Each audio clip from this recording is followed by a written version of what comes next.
Энэ жил 32 сая иргэд томоогоос сэргийлэх тарилганд үнэгүй хамрагдсан.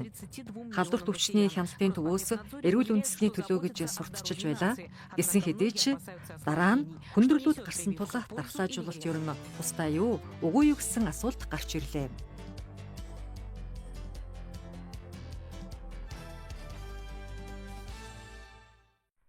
Галина Петровна вирус судлаач бөгөөд вакцины чөлөөт шинжээчээр ажилдаг 1936 онд төрсөн оюутан байхаас гоц халдварт өвчний судалгааны лабораторид ажиллаж байсан. САРС ажилт ба вируст энцефалопатын судалгааны институтэд Червонская САГ-ийн вирусын эсрэг эх орны үйлдвэрийн анхны вакциныг бэлтгэхэд оролцсон. Эс өсвөрийн дотоод био загварыг хийсэн. Судалгаа шинжилгээний институтэд ажиллаж туршилтын вирусологийн талаар ном хэвлэл нийтлэл гаргасан байна. Сайн байцгаана уу? Хэлхийг хүссэн зүйл гэвэл нэгдүгээр томоогийн эсрэг вакцин хийхээс өмнө тарих зайлшгүй хэрэгтэй юу үгүй юу гэдгийг бодож үзэх хэрэгтэй. Насанд хүрэгч нарын тухайтад бол тэд аль хэдийн томоогийн өвдөд идэгчсэн тул дархлаа тогтсон байгаа. Тиймээс хэнийг дархлаажуулах вэ гэдгийг тодорхойлох ба дархлаажуулж болох уу гэдгийг тодруулах хэрэгтэй. Өндөр хөгжилтэй орнуудад дархлын шинжилгээ хийдэг. Үүнийг хийсний дараа л вакцинжуулж болох уу, шаардлагатай байна уу гэдгийг тогтоол. Томоогийн вакцины талаар би хинтээж ярьдаггүй. Миний хувьд би вакцинаас эрс татгалзсан. Учир нь би өөрөө вакциндаа итгэдэггүй. Вакцин яаж үйлдвэрлэгддэг, хянагддгийг би мэднэ.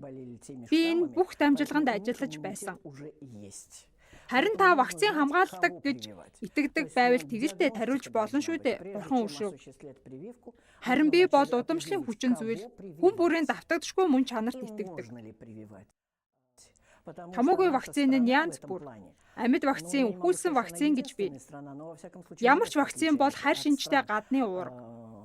Вакцин нь найрлаганд байгаа бодисоос хамаарч юуны эсрэг гэдгээрээ өөр. Дахианы үр хөврөлд вирусыг хийж өсгөрсөний дараа вакцинд хийдэг. Тэгэхээр хүүхдийн биед дахианы үр хөврөлийн уургийг тарилаа гэсэн үг. Сүрээ гэж юу вэ? Энэ бол олон хүчин зүйлтэй. Сүрээ бол зөвхөн үс хумсных гэж бий. Шээс бэлгийн замын сүрээж гэж бий. Мөн ходоод гидсний сүрээ, ясны сүрээ гэж бий. Сүрээгийн вакцины дараа яг сүрээтэй адил хүндрэл үүсдэг. Яагаад? Учир нь сүрээгийн вакцин бол амьд вакцин. Гэтэл хүүхдийн дархлааны байдлыг шинжилж үздэг. Төрөх эмнэлэгт 3 хүчин зүйлийн хавсарсан тохиолдолд сүрээгийн амьд вакциныг сул дархлаатай хүүхдэд хийхэд тэр хүүхдэн сүрээгийн нянд мэдрэмхий байвал сүрээ үүснэ. Үүнийг вакцины шалтгаанд өвчин гэдэг.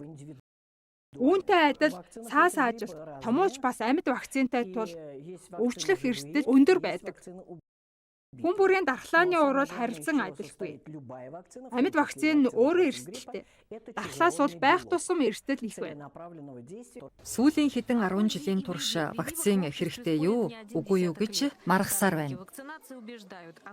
Вакцин бол нэг хүний халдварт өвчнөөс хамгаалах төдийгүй бусад иргэдийг ч халдварт өртгөөс сэргийлж байгаа юм гэж вакцин дэмжигч нар ухуулдаг.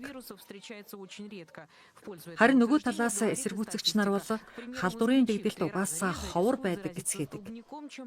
Статистикаас харахад Москвагийн иргэд төмөр замаар зорчиж байхдаа татран өвчний халдвар авах эрсдэл 3 дахин бага. Тиймээс вакцин тариулаагүй бол халдварт өвчнөд хүнээс хол байхыг зөвлөдөгч олон нийтийн газар автобусаар явхад халдвар авч болох тул халдварт өвчний хяналтын төвөөс хүүхдүүд, хөдөлмөр эрхлэгч, тэтгэврийнхнээс 32 сая хүнийг вакцинд хамрагдуулсан. Ариун цэврийн эмч Геннадий Анишенко хүүхдээ вакцинжуулаагүй эцэг эхчүүд хүүхдэрээ туршилт хийж эрсдэлд оруулж байна гэсэн байна. Вакциныг биед оруулсны дараа тухайн бодистой харилцан үйлчилж шингээх хэрэгтэй болдог. Үүнийг тестжүүлэхэд маш сайн дархлаатай, маш сайн бэлтэй байх хэрэгтэй. Дэлхий дээр ижилхэн хүн гэж байдгүй. Вакцины бодис бүрт хүн бүр янз бүрийн хариу урвал үзүүлдэг. Тэрч байтугай нэг хүндгэн эсийн 2 ихэр хүндэж дархлаа өөр байдаг тул 1998 оны 9-р сард Зөвлөлт холбоот улс буюу одоогийн Оросын холбооны улсын халдвараас сэргийлэх хуулийн 5-р зүйлээс заавал хамрагдах гэдэг үгийг хасч иргэн бүр вакцинаас татгалзах эрхтэйг заасан байна. Эцэг эхийн зөвшөөрлгүйгээр хэний ч хүүхдийг дураараа тарьж эм уулгаж болохгүй гэдгийг хүүхэд өөрөө мэддэг байх ёстой. Би нэг юм жишээ мэднэ. 4-р ангийн хүүхэд сувлагчийн өөдөө сав мод барьж тэмцэлцсэн гин. Удалгүй захирал ангийн багш эмч гүйж ирцгээж гин. За чи ганцаараа 4 хүнийг яаж дийлэх юм? Хариулах болно даа гэж хэлцгээж. Хүүхэд миний ээж аав зөвшөөрөөгүй бол та нарт намайг тарих эрх хуулинд байхгүй гэж хэлээд өөрийгөө хамгаалж чадсан байна. Иймэрхүү тохиолдлуудыг би мэднэ. Наашаага хийн ч олигтой вакцин чирч авчирдаггүй. Хэрв та өөрөө Францаас эсвэл Америкээс вакцин авлаа гэхэд хайрцагын дээр нь Оросд худалдаалагдана гэж бичигдсэн байдаг. Бүр дор савлгаатайг нь эцэг эхчүүд надад авчирч байсан. Орос хүнд худалдана гэсэн бичгтэй. Яг нь сэрэн дугаар нь тэмдэглэгдсэн байлаа. Энэ даатгалтай гэсэн үг. Хэрв танд хүндрэл гарвал үйлдвэрлэгч хариуцлага өрнө л гэсэн үг. Оросын вакцины үйлдвэрүүд төгс ажиллаж, нэгдэж, шинэ технологи гаргах хэрэгтэй байна. Өнөөдөр манай вакцины үйлдвэрүүд бараг ажилтгүй. Зүгээр л цаана дандаа гадаад эзэнтэй Орос дахь новшийн үйлдвэрүүд л болчлоо. 4-6 сарын дотор вакцин хийгээд анагаахын практикт нэвтрүүлнэ гэдэг бол туршилт хийгдэж байна гэсэн үг. Энэ бол маш том гэмт хэрэг.